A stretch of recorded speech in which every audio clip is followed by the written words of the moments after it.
अनुसंधान शौर्य रस स्तंभ। भारतीय परंपरा केवल 5000 साल पुरानी अपने आप को उत्कृष्ट कहती है, उन्नत कहती है। और ये भी कहती है जब दुनिया में किसी भी देश या संस्कृति विकसित नहीं हुई थी उससे पहले हम विकसित थे। सरासर गलत, झूठ है, पाखंड है और बदमाशी है। सच्चाई कभी स्वीकारना भारत के देश की संस्कृति का हिस्सा नहीं रहा। कथित अपने आप को उच्च कहने वाले स्वर्ण वर्ण अपने आप को बुदेव कहते, ये जमीन के देवता जिनके देव है 33 करोड़ कोटि देवी देवता, जिनके देव ही 33 करोड़ हो, जिनका एक देव नहीं।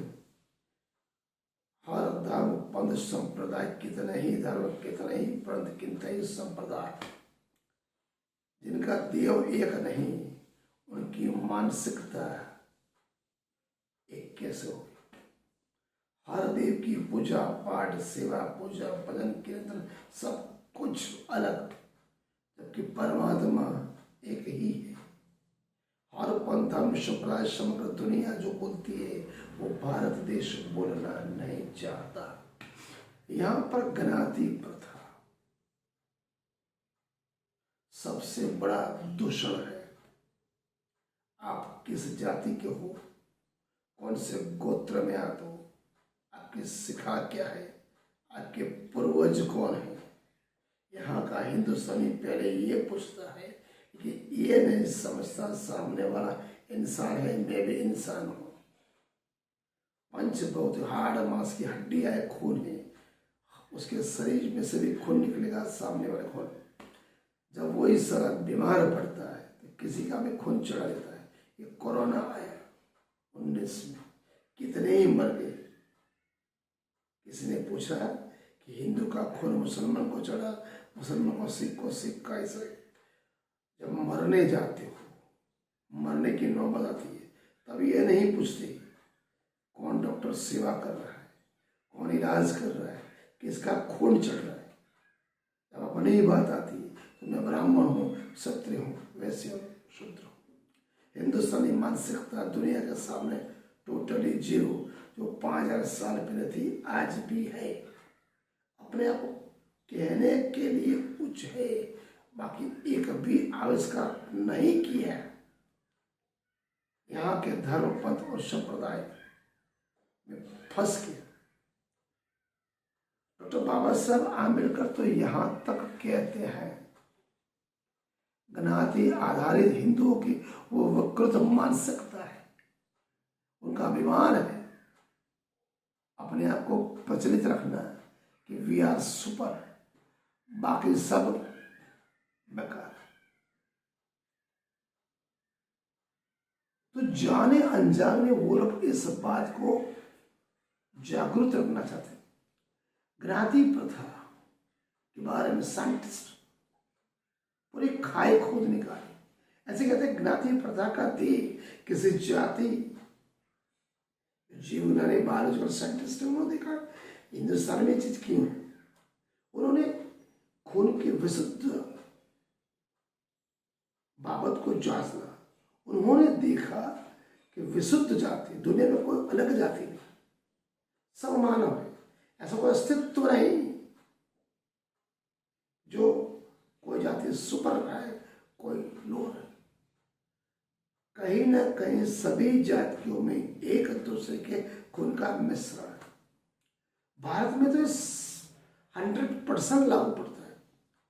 श्री D.R. भांडेरकर उन्होंने निबंध का foreign elements in the Hindu population, foreign elements in the Hindu population.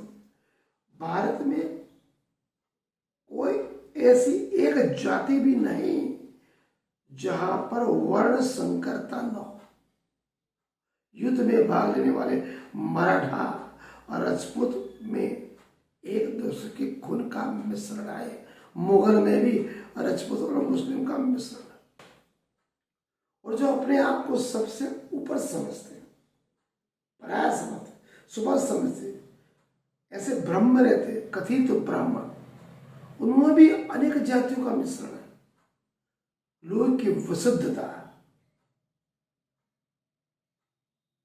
बताने के लिए, अपने को सुपर समझने, बड़ा समझने के लिए एक ज्ञाति प्रथा उद्भव हुई, ऐसा मैं मानता हूं। हकीकत में हिंदुस्तान में अनेक जातियों में अनेक खून का मिश्रण है। उसके बाद ये ज्ञातियां अस्तित्व में आई। ज्ञाति भेद, जातीय संरक्षण, विविध ज्ञातियों में अलग अलग। हकीकत में ये अतिशय विकृत बातें हैं। पंजाब का ब्राह्मण और मद्रास के ब्राह्मण में क्या साम्यता है? बंगाल का अस्पृश्य और मद्रास का अस्पृश्य में क्या साम्यता है? मद्रास का जो ब्राह्मण है और पंजाब के ब्राह्मण में, दोनों में भी कुछ भेद होता है। पंजाब का जो ब्राह्मण है वो जातिगत तरीके से वो चमार जाति का ही ब्राह्मण है। मद्रास का ब्राह्मण वो मद्रास के अंत्य जाति का ही है। ज्ञाति प्रथा जातिवत विभाग को अलग नहीं बता सकते। विभिन्न जातियां अलग अलग मनुष्य के लोहे के सम्मिश्रण से बनी हुई है। ज्ञाति प्रथा क्या कहती है? एक ही जाति के लोगों में शादी ब्याह होना, तो क्या वर्ण संकरता नहीं आएगी? वर्ण संकरता बची रहेगी, ऐसा समाज शास्त्री मानते हैं और समाज के बड़े धर्म गुरु भी मानते हैं। इसलिए वो आंतर ज्ञातीय लगन के विरुद्ध है। डॉक्टर बाबा साहब आम्बेडकर कहते हैं, professor Bateson and Mendel's principle of heredity लिखते हैं कि वंश की उच्चतर मानसिकता में कहीं भी गुणवत्ता नहीं। संभव है कि शारीरिक और मानसिक तौर पर प्रजनन तत्व जिस किसी में भी है, वो ज्ञाति प्रथा प्रजनन शास्त्र के ऊपर विलंबन नहीं रहती। आधुनिक विज्ञान जो ज्ञान नहीं जानते, ऐसे दरे कहते हैं हमारे हिंदू कि हमारे पूर्वज जब कोई दुनिया में समाज या संस्कृति विकसित नहीं होती, उससे पहले समझाते। तो मैं ये कहता हूं, अगर हम इतना सब कुछ जानते हैं तो आज की हिंदुस्तानी प्रजा शारीरिक तौर पर सबसे विक प्रजा, शारीरिक तौर पर निर्बल प्रजा केवल हिंदू ही क्यों? हिंदू के अलावा बाकी सब देशों में जाति में ऊंचाई, कद काठी बहुत पावरफुल है, जबकि यहाँ का हिंदू वामन 5 फुट का ठिंगुजी लगता है। क्योंकि यहाँ के हिंदू धर्म के ठेकेदारों समझ ठेकेदार नहीं। लश्करी सेवा को लिए 10 में से 9 जातियों को अयोग्य जाएगी। यही दर्शाता है ज्ञाति प्रथा आधुनिक विज्ञान का जो प्रजनन शास्त्र है उसके साथ मेल नहीं खाती। एक सामाजिक प्रथा, एक सामाजिक हिस्सा अपने आप को हिंदुओं की मानसिक विकृति का अभिमान एवं स्वार्थ है, जो अपने आप को सामाजिक तौर पर ऊपरी समझता है और अपने से दूसरे, अपने ही इंसान हिंदू भाइयों को नीचा समझने की बात करता है। हम ऐसी जातियों को नहीं मानते और सुधारा कभी नहीं कर सकते। हिंदू धर्म कभी मौलिक धर्म बना ही नहीं। हिंदू लोग के शुद्धि असत्य नहीं है।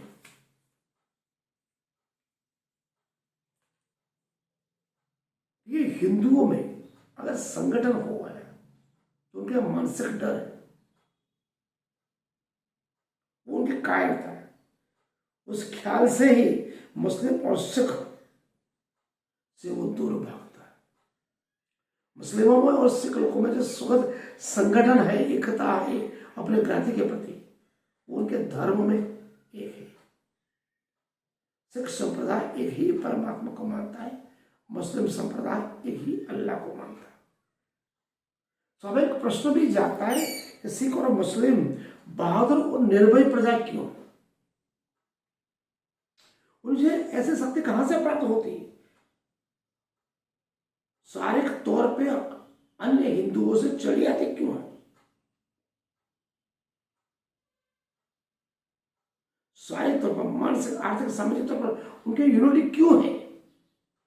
अगर एक सिख को कहीं भी अगर झगड़ा हो गया और वो खतरे में होगा, सभी सिख दौड़ के चले जाएंगे। वही बात एक मुस्लिम चाहे हिंदुस्तान में कहीं भी जाए, अगर वो खतरे में होगा तो बाकी सब मुस्लिम दौड़ जाएंगे। वो उनके हृदय मंत्र आत्मा में जन्म से ही वो बल क्यों मिलता है? क्योंकि वो हिंदू अपने आप को सर्वश्रेष्ठ कहता है, वो ऐसे शक्ति प्राप्त नहीं क्यों? हिंदू अनेक जातियों में बटा हुआ है, अनेक धर्मों में बटा हुआ है, अनेक देवी देवताओं में बटा हुआ है। वो कभी एक होना ही नहीं चाहता। जिसका धर्म, पंथ, संप्रदाय, जिसके देवी देवता सभी अलग हो, तो वो जाति कभी संगठित हो ही नहीं सकती। डर और कायरता उसे खून में बसी हुई। सिख और मुस्लिम निर्भय खड़े रहते हैं, संकट का सामना करते हैं। वो जानते हैं वो एक ही है, वो अकेला सभी को भारी पड़ सकता। अगर आप इसमें अंदर और नीचे जाएंगे, सिख और मुस्लिम इतना श्रद्धावान है, सहाय साकर है, उस संदर्भ में हिंदू हताश क्यों? उसका भेद का कारण उसके जीने का ढंग। सिख और मुस्लिम परंपरा में जो जीने की परंपरा है, संयुक्त कुटुंब, एकता है। वही एकता उन्होंने बंधुत्व की भावना पैदा करती है। हिंदुओं ने संयुक्त कुटुंब में रहने की भावना छोड़ दी। हिंदू आज विभक्त कुटुंब में रहता है।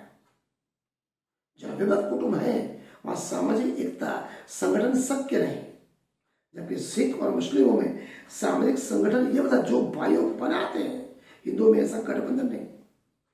हिंदू भाई एक दूसरे हिंदू भाई को नात, जात, धर्म, पंथ, संप्रदाय, छुआछूत के नाम पर, अमीर गरीब के नाम पर टोकता है, न मान देता, न सम्मान देता, अपने से नीचा समझता। वही हिंदू का डर कायर मान सकता है। इसलिए जब तक वो संगठित नहीं होगा, जहां पर धर्म, पंथ, संप्रदाय हो गया, जात आ गया और देवी देवता भी आ गए। सिख परंपरा में एक ही परमात्मा, मुस्लिम में एक ही अल्लाह, क्रिश्चियन में एक ही यीशु,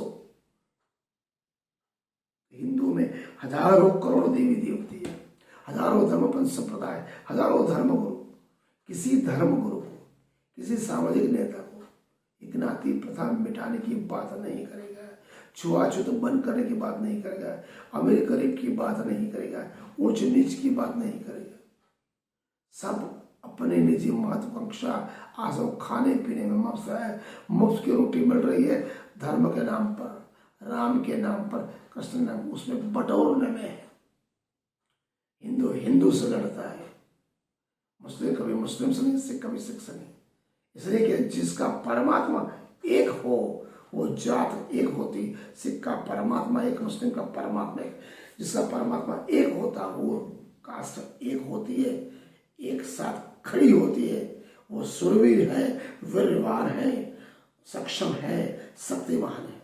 आज का अध्याय थोड़ा कड़वा है, उसको हम 5 पार्ट में बांटे। ये सब में जो बातें करता हूँ डॉक्टर BR आम्बेडकर साहब की है, मेरा उसमें कुछ भी अंश नहीं है। उनकी जो बात, उनके लेटर है, उनके प्रवचन में से मैं छांट के आपको बताने का प्रयास किया। इसका अध्याय हम यहाँ पूर्ण करते हैं। प्रणाम।